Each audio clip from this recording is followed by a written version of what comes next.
Okay, first I have to say it is so great to be back home. I am so grateful to be back.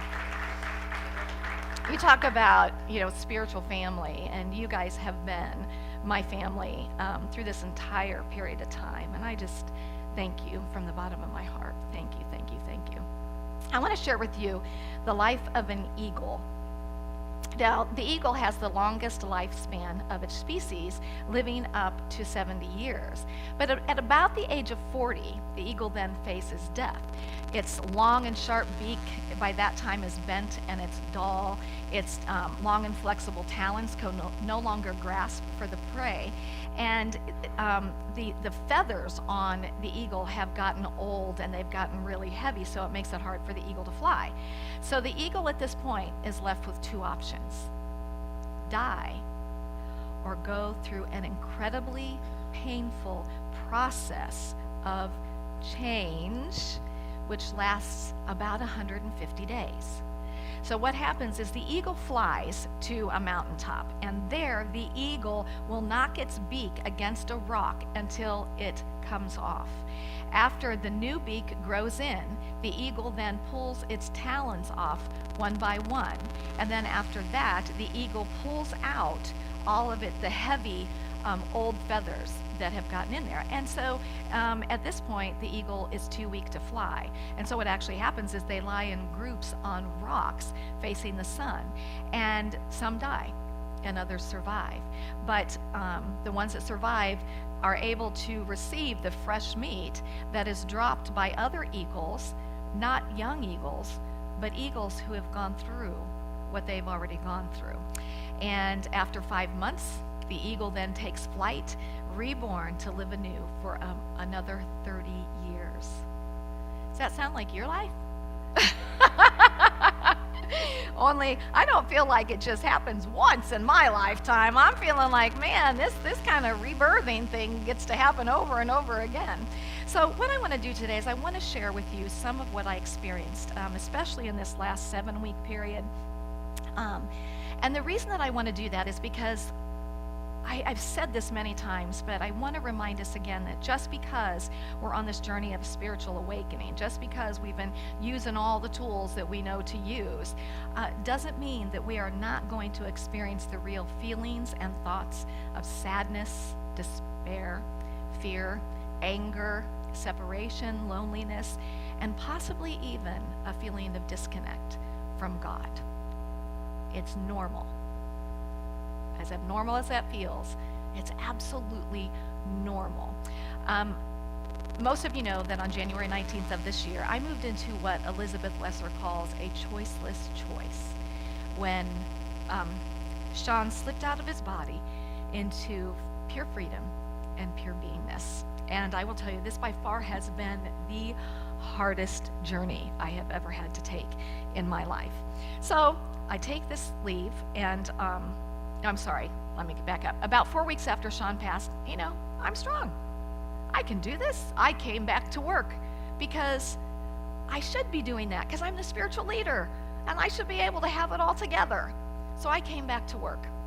And what was happening that I didn't even realize was happening is that I was sinking deeper and deeper and deeper into the abyss. And on Wednesday, I think it was June 18th, I crashed.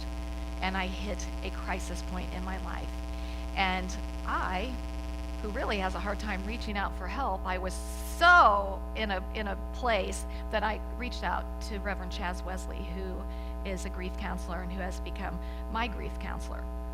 And so in this conversation, Chaz just listened for about 10 minutes as I am trying to articulate what it is that I'm feeling through sobs and through blowing my nose and through just having to take a moment.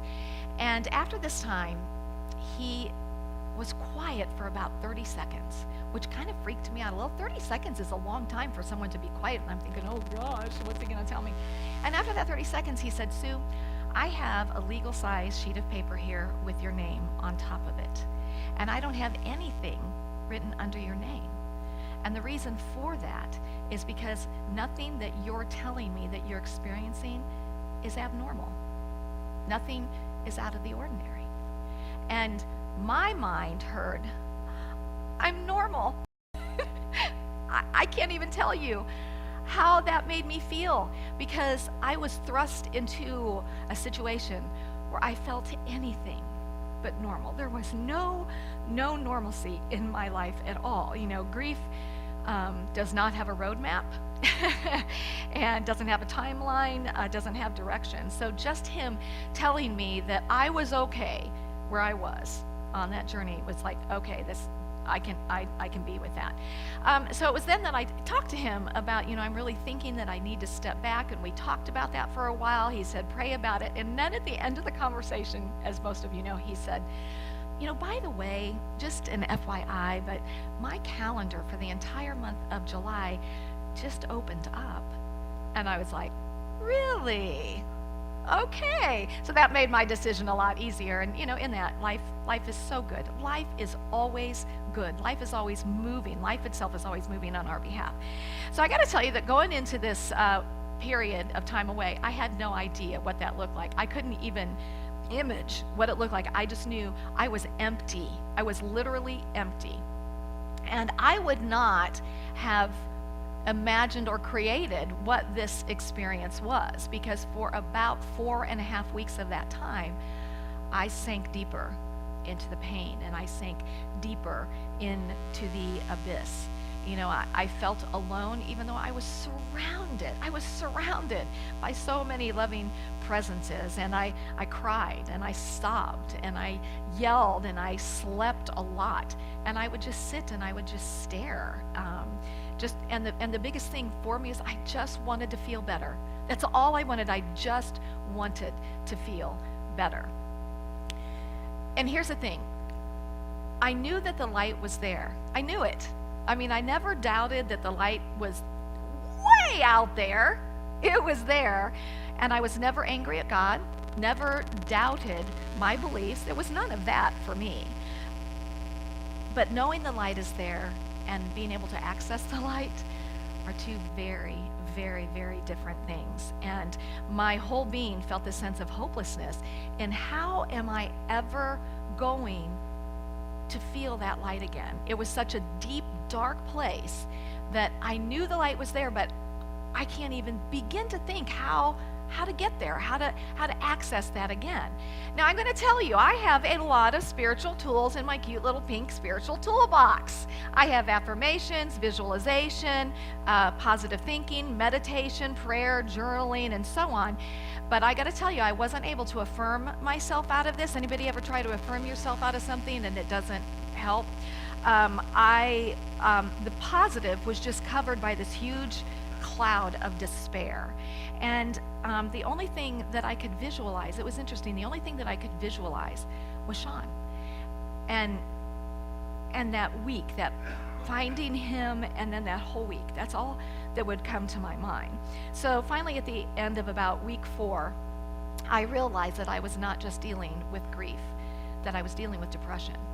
And I knew what depression felt like and looked like. Our beloved Harry reminds me many times of something that our co-founder, Charles Fillmore, says. He says, go to God first, and then, as directed by God, go to man. The same knowing that I had to step back was the same knowing that I needed to contact a doctor and get an antidepressant. I said it in a Unity church! I'm on an antidepressant. And the reason I say that like that is because there's so much judgment about traditional medicine. And believe me, I will go as whole as I can.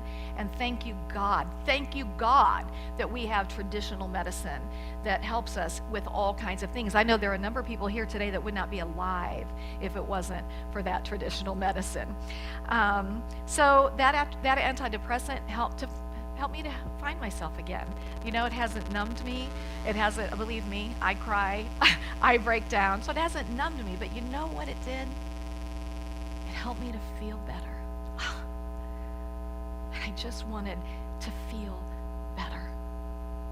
It's helped me to bring me back to me, and it's helped me to lighten up and to reintegrate with life and and to start seeing and experiencing the light that I so miss, the holy presence, that just those moments of knowing God and knowing God was right there. It helped me to do that. So my point in sharing that is to say there is no one right way to do life. Do we talk about this a lot? Yes, we do. But I'm going to tell you that we come in here on a Sunday morning, talk a little bit amongst each other, on a Wednesday night, maybe see each other out, and we can look at other people and say they have their life all together. They are happy all the time. Look, they don't seem to ever go through anything in their life. And you know what? That's not true. How many of us have lived a life in which there have been no challenges? No. No challenges? And so it's important for us to see there is no one right way. We offer these tools, we offer these teachings, but I'm going to actually say none of us are to that place where we just float through and just don't, never take anything personally, or don't assume things, or don't get mad and angry, or don't judge and don't gossip. I mean, it's our humanity. And a big part of this for me is that our mission is that we can be authentically all that we came here to be. And it's not that I'm saying go around and spill your story to everyone, but here's the thing for me. When any of you would ask me during that time that I was sinking into the abyss how I was, I never said good, because I wasn't. I always said just okay, because that's all I was. And so you don't always have to come in here and say, great, life is great, good, I'm good. You can even just say, I'm having a tough day. And you know what? I'm not going to try to change your day for you. I'm just going to say, I understand. And I'm here if you need me. Because we all need the opportunity to just be human when we're never just human, but to feel our humanity. Now, the 23rd Psalm says, yea, though I walk through the valley of the shadow of death. And I heard somebody talking about this and saying, the yea isn't, woohoo, yay! I am walking through the valley of the shadow of death. It is, oh, okay, yeah, I'm walking through the valley of the shadow of death. But it goes on to say, but thou art with me, thy rod and thy staff, they comfort me. Thou preparest a table before me in the presence of mine enemies, in the presence of all of those thoughts and feelings in this darkness. Thou preparest a table before me in the presence of that, and thou anointest my head with oil, which represents the love that is always enfolding us. That love is always there, sustaining us underneath us. And so we're never, ever, ever, ever, ever alone. To me, that's the divine saying, I got you. Even when you don't see me, even when you cannot feel me, I got you. I got you. Because I never, it's probably not the right way to say it, so I know, never not will. Never will not. Whatever, you know what I mean. And the reason is because that's the grace of God. The grace of God. It's always working for us. And you know what? We don't have to do anything. We don't have to do anything. Because the grace of God is always right there with us. Now, this doesn't mean that I encourage you not to use your tools to affirm, to visualize, to meditate, to pray, to journal, to write your visions. That does not mean that, because these are absolutely important. And here's why I think that. I go into this experience, and the way that I would tell people, I feel like a splat. I had nothing. And then as I'm journeying through and I'm starting to come back, I have this foundation now. I have this faith. And I start to reach and grasp onto that. And it's the faith that says, I'm going to be okay and I'm going to be even better. The faith that says, in time, I won't be breaking down all the time. It's the faith that says that there is so much to come out of this. And the faith that knows inside my beingness that Sean isn't gone. He's not. He's here somehow. I don't know how that is. but he's here somehow. And so having that foundation, I believe that if we go through these changes without that, we're either going to stay in that for a long time, and there are people who never come out of it. But because we fill our cup to overflowing all the time, that sustains us and guides us through the times when we just can't do it for ourselves. Has anybody ever been in the situation where you couldn't do it? You couldn't pray, you couldn't meditate, you couldn't access the presence? Yeah? Yeah, okay. Most of us have been here. But here's the thing, I wasn't broken. But as Elizabeth Lesser, who's the author of Broken Open, says, I was broken open. I was broken open. I was never broken. I was just broken open.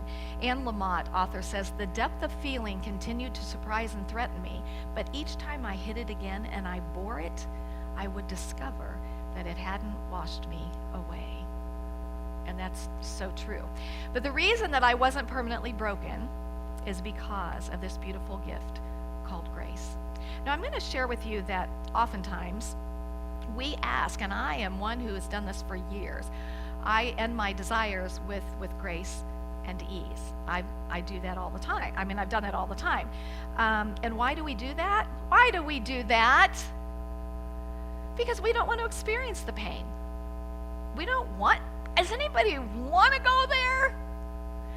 And yet, those are the times when the richest part of us comes forward. And the reality is that grace is 100% guaranteed. We never have to ask for it. It always is. So it's always right there. The seed needs the darkness to change into new life. That's true for us. Nature represents so much for us. And sometimes in those dark times, we come out and we're more because of them. And I really believe the only reason that we don't come out and we're not more is because we're over in that place where we don't have some type of faith to grab onto. So the grace is that which invisibly sustains us.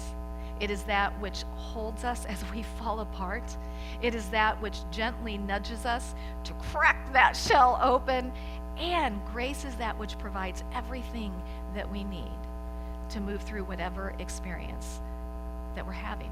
And even when, and I know that I've done this, and I'm going to say probably all of us have, even when, man, we are holding that shell like, don't open, we're squeezing it, not wanting it to open. Even then, grace is saying, I will never leave you or forsake you, for I am with you always.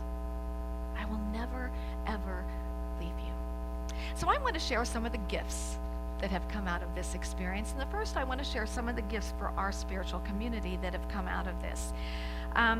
So many wonderfully talented and deep people have stepped up on Wednesday nights to do the Wednesday night service. And I have just gotten such positive feedback. And you know what? That probably wouldn't have happened if I wasn't in this situation. And we've gotten to see people and their lives. We've gotten to know them more personally. Another thing, of course, is Reverend Chaz Wesley, who just graced us with his presence, and who, as a community, all of us came to love. And he loves us as much. In fact, it was interesting because somebody said to me that having Chaz come in was like, he was the perfect one to come in for that time. That it was like he just took us all in his arms, and he just guided us through our grief, in the loss of Sean, in the loss of you for this period of time, but also in anything that we're going through. And I think that's so beautiful. God, life is always for us. And how perfect was that unfoldment? I didn't even know Chaz. I hadn't even met Chaz until like 2 weeks after he started speaking here. Personally met him.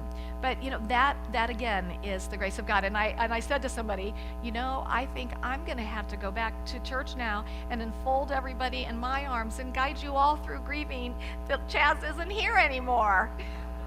But we're going to work it out for him to come back every so often. So personally, the gifts that will come out of this for me, I'm stronger. There is no doubt about that. And I know I'm strong. I mean, I thought I knew I was strong before, but I know my strength now.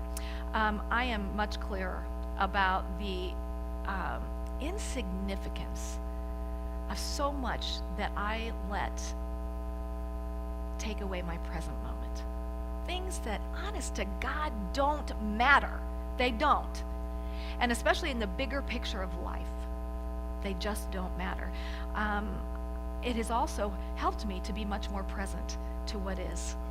You know, to really be present when the grandkids are there, to really be present with my friends, to really be present, even to just, one of my favorite things is to go out at night after dark and to just lay in the pool and just look at the stars and to just be present in that moment. Another gift that has come out of this is my compassion has been multiplied for any pain that anybody is experiencing. My desire to just be there as someone who can just love you through it. You know, just love you through it. I have to say my daughter was one of those people, and she would come in and I would be so down, and she would just come to me and she would just put her arms around me, and she never said a word. She just loved me. She didn't try to change where I was. She didn't try to make it better. She just loved me through it. That's so important that we have people to do that in our lives. I am better now at reaching out and allowing other people to help me, although I can tell I'm still not quite there, but I'm better at that now. And I also, this has really helped me to learn to ask for what it is that I need when it comes to that place where I know I have a need emotionally, spiritually, physically, or mentally. So today I know that many of you here, many people who are listening on a radio program, on our internet program, listening to a CD or to a DVD, are actually in this place of a dark night of the soul. Maybe just entering into it, maybe smack dab into it, maybe kind of coming up on the other side. And I want to say to you that you will be okay. You will be okay. And that even when you can't see the light, that light is there. And even when you can't feel the presence of God will never leave you or forsake you, ever. And you will come out on the other side of this. And you will be more because of this experience. And if you're in a good place today, a place where you're just, woohoo, I am in the flow, how wonderful. And I want to encourage you to really be in that. I want to encourage you to recognize it. And again, to not let things that are insignificant in life to take you away from this beautiful experience that feels good. It feels good anyway. And to appreciate, you know, to be fully in the present moment. And I also want to encourage those of you who are in a really great place to take time to pray for those who are struggling. You know, pray for them by just sending them, seeing them enveloped in light, and seeing God's grace sustaining and supporting them. I'm going to tell you from firsthand experience, it matters. It matters, because I felt that so much from all of you. So what now? What are we going to do now? Well, hold on. Because the last talk that I did when I got a little televangelistic at the end of it, I meant it. We are ready. And it's no longer our place to stay in the we're going to talk about it. It is now time for us to step fully into this ministry ourselves and the world, and we are going to start leveling up. For the next 3 weeks, I'm going to talk about how we can level up our personal lives, how we can level up our interaction with each other in this spiritual family and this ministry, and how we can level up this ministry enough to go out into our surrounding communities and start making a difference as a collective community around us, and ultimately in the world. So what's next? I don't really know what that looks like, but I can feel the energy, and I am excited. And I'll tell you what, my roots have grown. I've grown stronger. I've grown taller. I guess taller, stronger. I've grown. And I am ready as a spiritual leader to lead the way in this ministry. So I hope that all of you will join me, that all of us will step up and choose that we're going to level up our lives, level up this ministry, and level up our outreach, because we are here. You guys, we are here. We are here to bring this message and this energy into this world. And we can do it individually, but when we come together as a collective consciousness, we are going to see a bam! That's where the big changes are going to take place. So, thank you. I'm happy to be back, and I love each and every one of you so much. Thank you, and namaste.